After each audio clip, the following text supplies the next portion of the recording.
morning, good afternoon, and a very good evening to you, good people of Tube. Hope today, hope you're feeling grand and all is well in your world. Hello there, everybody. I'm in a very funny mindset today, everybody. So bear with me as best you can. So anyway, welcome to another A&Q Wednesday, everybody. So let's get to question one, shall we? Yes, let's go. Okay, so question one today is: have you ever built a guitar just from parts? I've built a few, not loads and loads. I think I've probably built 3. I want to say 3. Could be 2. I don't know. I haven't built many because, as I say, I'm not. I do love doing that though. I do love kind of messing around. But one was the Daphne Blues Strat. That was all part. That was an entire parts caster. That my friend Dan now owns. It was the video. It was the guitar that was in the video of how to relic a guitar, the first ever one that I did on relicing guitar, which, in all fairness, isn't the best. Saying that, when do I think any of my videos are any good, Dave? Anyway, I'm in that mode today, people. I'm in the self-deprecating. Let's all gang up on Dave mode. So anyway, we're gonna try and put that out the way and forget that happened and be positive, Dave. Come on. Okay, so yeah, what was I saying? The Daphne Blues Strat was a parts caster. A very good friend of mine called Mark, he sent me loads and loads of bits of guitars. Like, he sent me, I think it was like 3 bodies, 2 or 3 guitar necks. Or was it 2? I think it was 2 necks and loads of pickups and scratch plates and all that kind of stuff. And I built it was 2 guitars, and I built 2 guitars out of the bits he sent me. One was the Daphne Blues Strat, like I say, that my friend Dan now owns, which is an incredible guitar. Like, in all fairness, that's kind of one of those guitars where I was like, shouldn't have sold that one. That was a really good guitar. But anyway, Dan's got it. Dan loves it. That's all that matters, you know what I mean? As long as it's in a good place, and he absolutely adores that thing, and he plays that thing like an absolute demon. Like, he's played it so much since I sold him it. But it's a great guitar, that one. So that was the first one. The second one, again, which I don't own anymore, which I sold as well.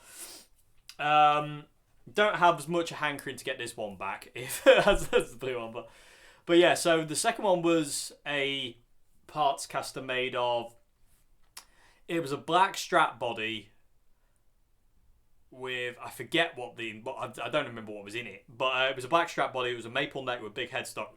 Excuse me. And I had that neck for absolutely years and years and years. I must have had the neck since about 2006-ish, give or take. And it never found a home, really. So eventually, when Mark sent me all this stuff, I was a black Stratocaster body, and I basically assembled like looked like Richie Blackmore's Strat. And I actually did. There's quite a few videos on it, and it was my main guitar for a while in Duke's Deluder. There was quite a few guitars when I first started with Duke's Deluder. There was quite a few guitars I used, mainly Strats, to just kind of like find a place for them to sit. And it was really weird actually, because initially I used that one. It was the Partcaster Richie Blackmore kind of Strat, which again there is videos on somewhere. And then I went to my original vintage V6, and there's some live footage of me using that, but they didn't seem to work. Well, they worked, but there was something that wasn't quite right. Something felt weird. I don't know if that makes any sense, but something felt weird about them guitars in Duke's Deluder.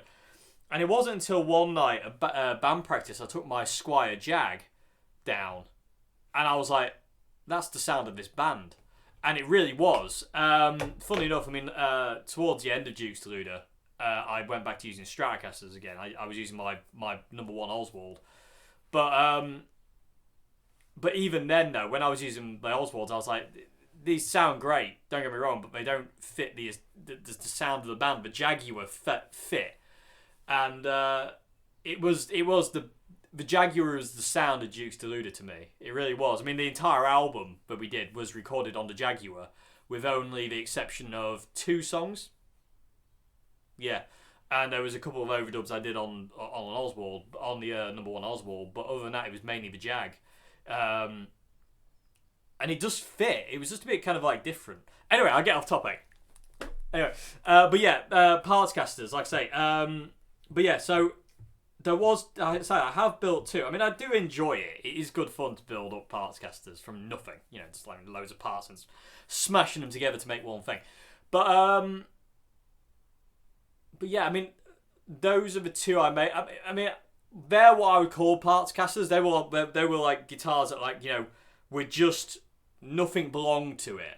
I've kind of customized guitars in the past where a neck off one guitar will go onto the neck of a body of another guitar, and so on and so forth.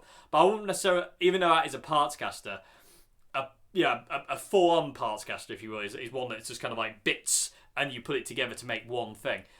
So I've kind of messed around with different guitars over years, like putting different necks on different pickups. Not a great deal. Different scratch plates is the main thing I do. But bits like that. But as far as like full-blown, like, building a guitar from parts goes, yeah, I built two. Like I say, it was a Daphne Blue and a black Strat. And yeah, the black one was amazing. The neck on that was fantastic. It was an amazing playing, sounding guitar. There's video footage of Duke's Luda live, me using that guitar, and I'm just every now and again I like to go down memory lane and look at Duke's Luda, because it's one of those bands where I'm just like, I wish we were still gigging, because it really was like I enjoyed that so much. I mean, like, you know, as much as I enjoyed the trio, the Duke's Luda was really good fun, and I say the trio was mainly kind of like, it was all covers. The trio was, but Duke's Luda was an originals band, and I could actually kind of express my own kind of parts in there, get my own guitar parts in there instead of playing kind of necessarily somebody else's, and I like that. And it just stopped, you know. I mean, it just stopped, and it's still very raw. That is, it still upsets me, to be honest with you. But you know, such is life in bands, eh? Nightmare. Trying to keep a band together is so difficult. It really is. It's like, you know, it's especially when it gets dysfunctional. It's like a relationship. You know, it just becomes hard work. Especially when, so I say, when it gets dysfunctional. You know, when it's good, it's amazing. When it's bad, it's really bad. But anyway, yeah, for guitars from scratch, like I said, I built two. I mean, I would like to do another one at some point. I'm not rushing out to the shops to buy guitar parts to do that, to be honest with you. Like I say, I'm quite happy and content where I kind of am with all the stuff. You know, I don't feel the need to build a guitar out of parts at this point in time. But yeah, I mean, I do like that thing. It was really cool. And I say all the stuff that Mark sent me, so Mark, thank you very much indeed for all that stuff. This was quite a few years ago now as well. But it was great fun. It was great fun to do it. And I say the Daphne Blue Strat was a... I totally forget. I know the body was a Mexican Strat body. And I've got pictures of it because it came unfinished. Yeah, it was just totally unfinished. And I've got pictures of it on my Instagram unfinished together. The guitar was together and unfinished. But Mark sent me a can of nitrocellulose Daphne Blue paint. And I thought, I'm going to use it. I'm going to spray it. I've never used Daphne Blue. Let's have a look. And it came out really well. And there's a funny thing to note, actually. The scratch plate on that guitar is it's a single ply scratch plate, but it's actually a left-handed Squire Strat scratch plate turned upside down. It's just so you don't see the bevel, because all Squire Strats kind of have a bevel on the scratch plate, so they slope down like that. Whereas 50 Strats, which is what I was going for with the look of the Daphne Blue, they're all just kind of like, single ply with no bevel. They just kind of drop off flat on the edge of the scratch plate, and I wanted it to look like that. So what I did is I got a left-handed scratch plate, again from Mark, and basically took the shielding off one side, reshielded it on the other side, and just mounted everything on the top side. And the actually funny thing is, if you take that scratch plate off, the underside is all discoloured from UV damage, so it's like a browny kind of colour on the inside, whereas the outside is actually white. So I never told them that, actually. No one knows that but me. But now you do. So there you go. But yeah, so that's that one. But I don't remember what the neck was, but it was a maple neck and it was amazing. It felt amazing. I had a bit of trouble with some of the frets, but I sorted that out, and Dan sorted that out as well. I had a Fender steel block tremolo in it, made that guitar just zing. It was such an amazing sound, and it had Evil Sheep pickups.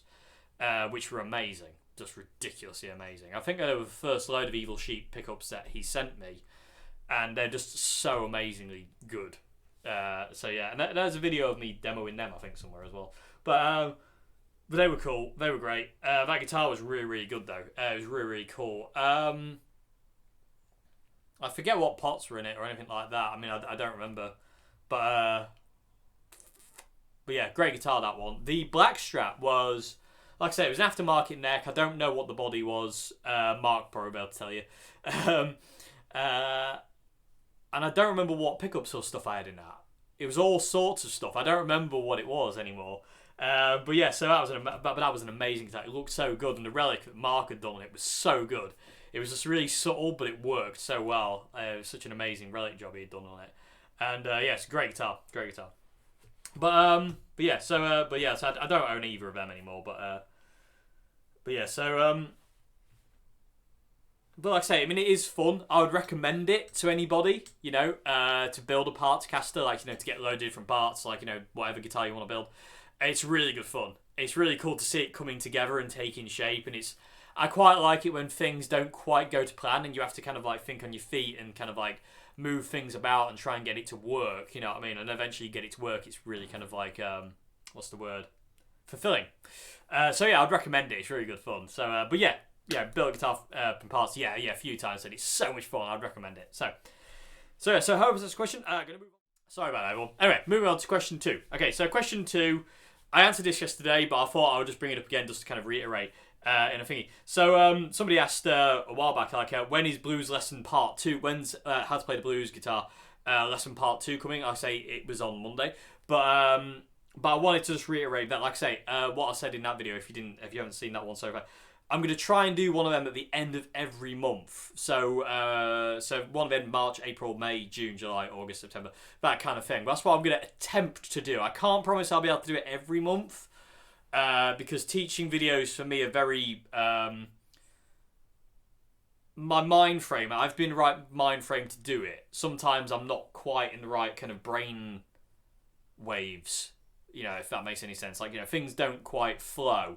And I know when that happens, and I don't want to push through, because I feel like I'd be giving you the wrong information if I did that, and I think it'd be wrong to do a lesson for you if my brain isn't working right to do that kind of thing. So it just feels like I'll be just kind of like selling you short, and I'm not about to do that. So, like I say, I'm going to attempt to do one at the end of every month, but if I can't do it for whatever reason, then, you know, I'll probably, you know, I'll try and let you know one way or another. But I would like to do that. But again, like I say, I need to know I'm in the right place to do it, because otherwise I feel like I'll be just kind of shortchanging you, and that's not cool. And, you know, it's not fair on you. So yeah. But yeah, so like I say, Blues Lesson Part 2 was Monday, but I say Blues Lesson Part 3 will be end of April now. So yeah, and that'll be, I think what I'm going to do for about another 2 or 3 episodes, maybe 2 episodes, maybe not 3, is kind of continue extending this 12 bar that we're working on so far. So we've got Part 1, Part 2, which is basically 24 bars so far. I think the next part in April, I think we're going to start looking at stepping it up to a bit more kind of aggressive, kind of Gary Moore kind of style. And then Lesson 4, maybe bringing it down to something like B.B. King, where we're going to limit ourselves to maybe like 4 or 5 notes for the entire 12 bar, that kind of thing. So you kind of like get episode 1, which is kind of like bringing you into the solo, episode 2, which is kind of getting a bit more around the neck, episode 3, which is going to be crazy, kind of like really aggressive kind of blues, Gary Moore-esque kind of thing, big long sustained notes, kind of that kind of thing, with distortion as well.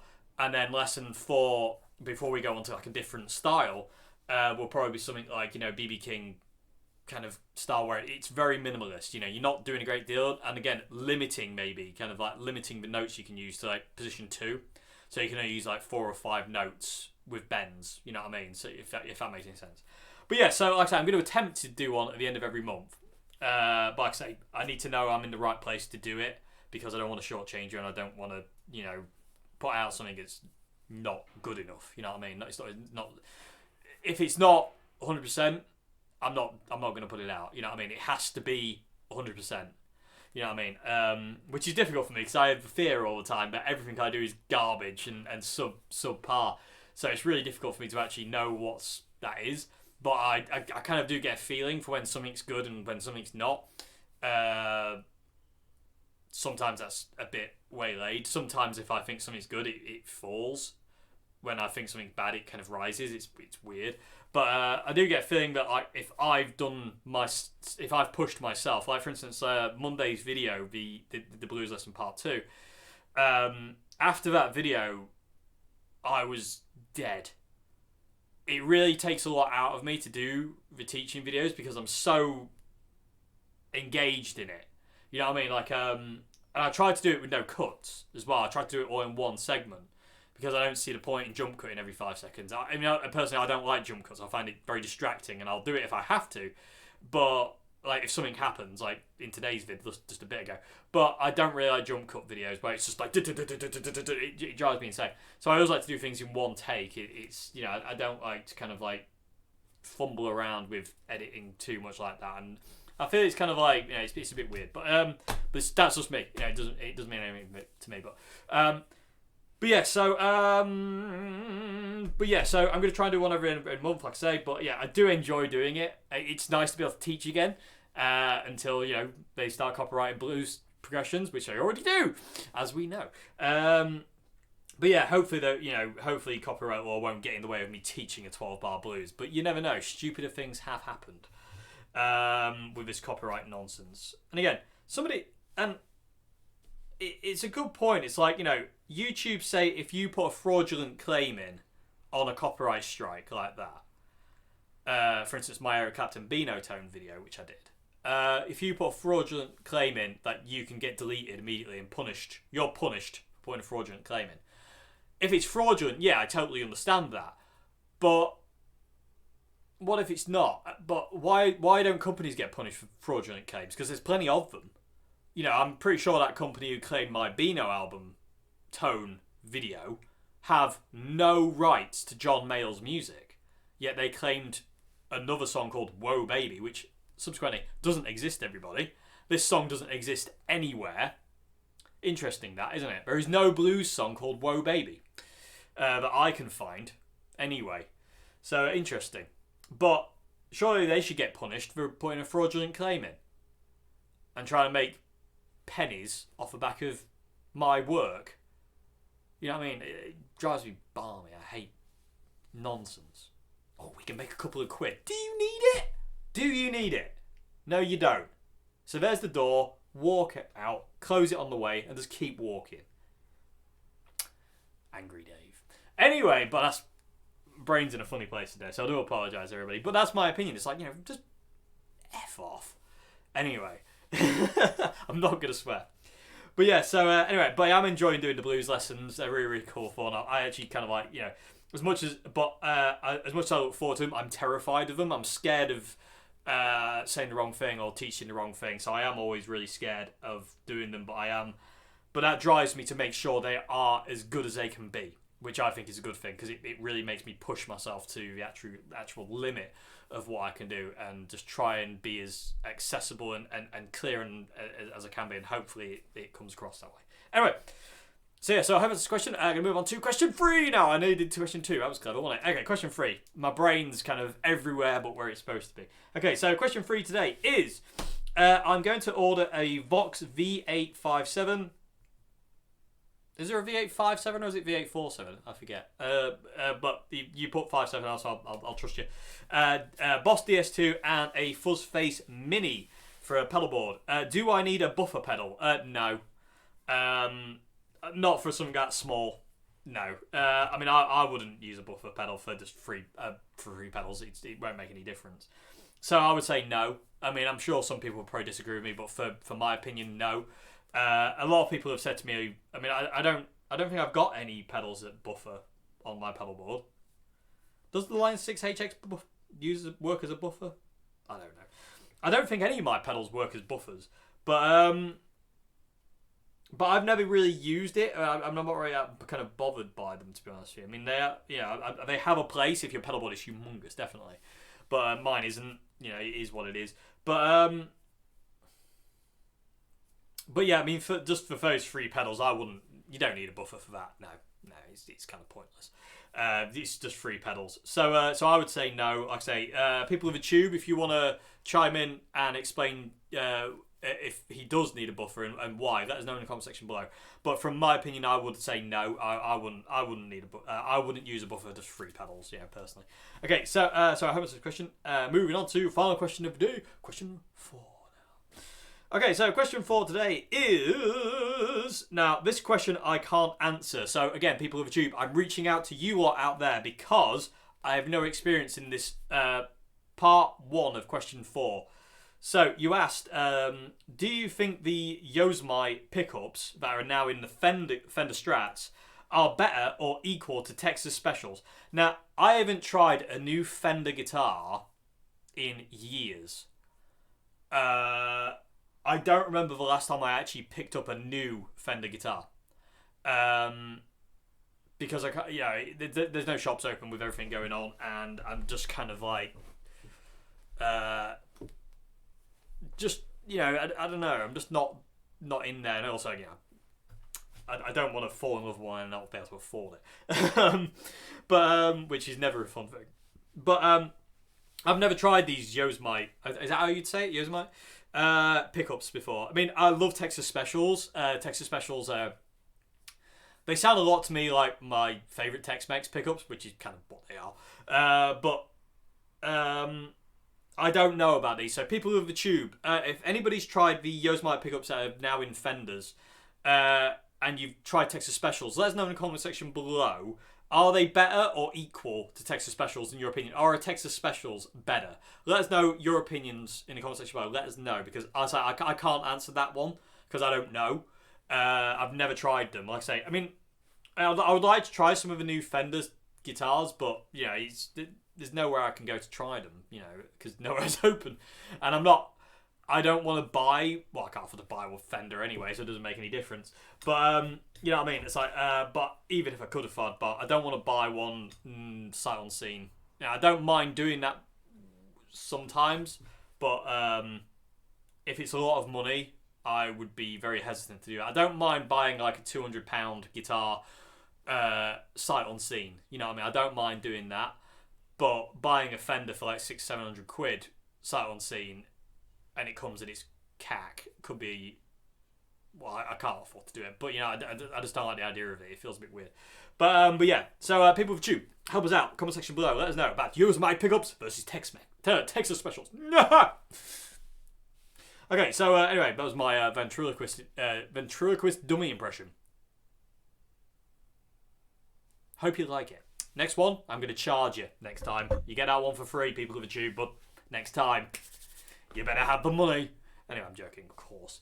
Okay, so no one's going to pay for that, either, Dave. Why not, Dave? It's a very good impression. No, it's not, Dave. It's weird. He never listens. Anyway, let's move on to the final part of question 4. So, okay, so part B, if you will, of question 4 is your video room changed some weeks back. The back wall is now black. Did you acoustically treat it, or was it for decorations? Why did you do it? Yeah, the wall is now black, and the hero wall is there now. I did it to... There's some really noisy seagulls. I don't know if you heard that, but that was... Shut up!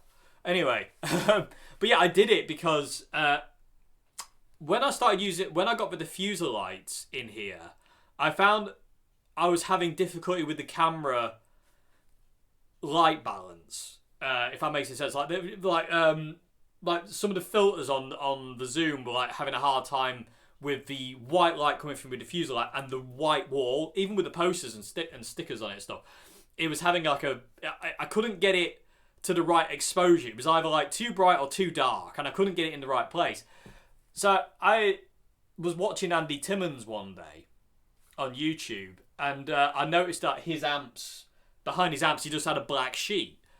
And in all fairness, Andy Timmons has them backlit as well, which looks really cool. I'd like to do that, but I'm not going to. But I would like to at some point. But and I thought, it looks really cool. I like it. And it makes a bit more of a feature of the amplifiers as well, because you've got that black back wall and you can see the amps better. which is really, really cool. So I thought, I'm nicking Andy Timmons' idea. So I went and got this black kind of sheeting. It's actually lining for flower beds. But it's really, really thick stuff. We actually use it for Halloween when we do Halloween haunted house stuff. And I basically just, I took all the posters down, moved them over there. That's my Wall of Heroes, people of the tube. That's what that is. Ran out, unfortunately, which is why that wall's not done yet. I actually have a different sheet on that wall. I'll talk about that in a sec. But I moved my hero wall over there, and I'm just trying to keep this as just as simple as possible. So I covered this, just stapled it to the wall, and have a black background. And immediately the camera was able to kind of like focus, like the filters on the Zoom Q8 were able to kind of like see things better and clearer. And I mean, it could just be me, I don't know, but I think things looked better as soon as I started doing that. So that's why I did it, and I like the way it looks as well. So from a technical standpoint, the camera likes it better, the diffuser likes it better because it's hitting a black wall instead of a bright white wall, and I like it better because it makes more of a feature of the amplifiers, which I think is I like that more. And I just like it. It feels a little bit more. Can't think of the word, but I just like it. It feels nice. And I'll say I've got a big sheet. It was actually the backdrop for the Dave Simpson trio, covering the window. So when I want it to be totally pitch black in here, if I want to do like something kind of spacey like I've done in the past, I can pull that black sheet over this window as well as the blind, so it's pitch black in here. This room isn't acoustically treated, no. I don't really need to acoustically treat it. It's a really small room. This room is tiny, and the acoustics, there's like a very, very small room reverb. It's very, very small. It's funny enough, actually, if I leave the door open, I get more of a reverb. If I close that door, I get less room reverb. It actually deadens the sound down more. But if I leave it open, I actually get a bit of spill from the hallway, which is cool. I like it. And because of that, I don't want to kill the room. I like the room sounds. I don't like... I've never liked kind of like being in a totally dead room playing music. It feels weird. It makes my ears go funny, and it feels odd. So I like the room feel. That kind of like, I don't think you'll be able to hear that, but it's like a room reverb from that clap. There's like a slight kind of like noise, and I like that. So that's why I've done it. Like I say, it is partially because Andy Timmons, his videos look cool, and I want it to be, who doesn't want to be like Andy Timmons? And it was because of that, it looked really cool, and I thought it'd be better for the camera in the long run, and it seems to definitely, from my opinion, doing the video, it seems to look a bit better and clearer in here. But there was this kind of like film grainy thing happening when I had the diffuser light on the white wall. It was kind of like the light was being bounced instead of being soaked up, and the black really soaks up the diffuser light and kind of distributes it better. I just feel it looks better, but again, that's just me. People, I don't know. But for me, I like it more. But again, I like it even more because Andy Timmons. So it looked cool. But like I said, Andy, he's got his amps like that. He's got his amps like stacked up, and he's got his Lone Stars and his Marshalls and his Fenders, and I think he's got a Vox in there as well. And behind these amps, he's got a light, obviously, that kind of illuminates the wall behind. It looks really cool, and I want that as well. So Andy Timmons, I'm sorry, I'm ripping you off royally here. So don't come after me for copyright on your black back wall. I'm not trying to be you too much, but I certainly do like the way your videos look, and your guitar playing, and your music, and you in general. Anyway, stop gushing over Andy Timmons, Dave. I can't help it. Anyway.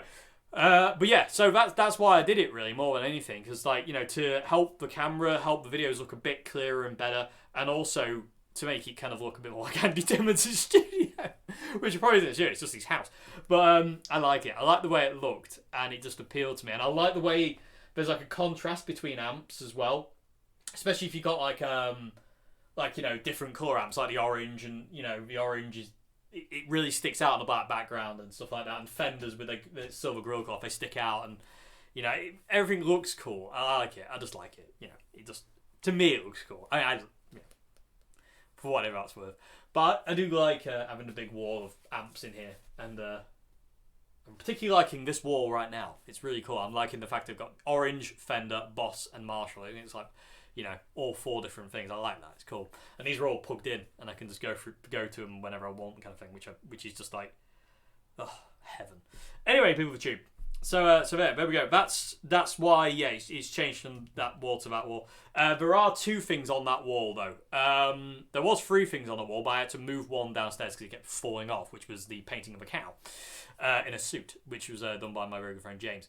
But there are 2 things on this wall now, which if I loosen that off and angle the camera up. So one, I'm just gonna pick you up, people, as you and show you. So, my legs. Oh. I remember when it didn't used to hurt to stand up. Anyway, okay, so on this wall, I've got my friend Charlie, who's always watching over me. So that's why Charlie's there. I say the cow was hung up here, but it fell, so I've moved him downstairs. And the other thing on this back wall, my sister did this for Christmas for me. This is her kind of company. It's called Wild Friend. She does these kind of prints, and she did this one of John. And so that's why it's behind me as well. So, yeah, John's in here quite a lot.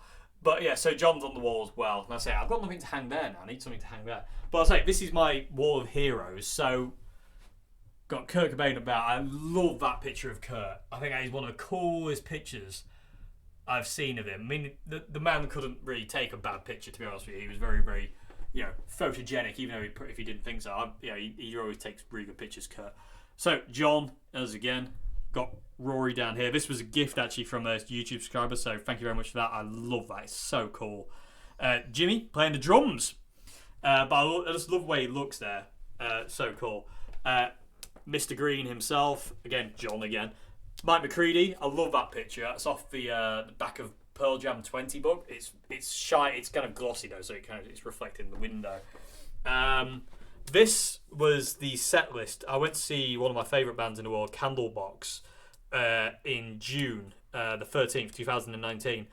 And I got given this set list from the drummer, Dave Cruson, who was actually Pearl Jam's first ever drummer. Well, he was the drummer who recorded the album 10. He gave us this off the stage.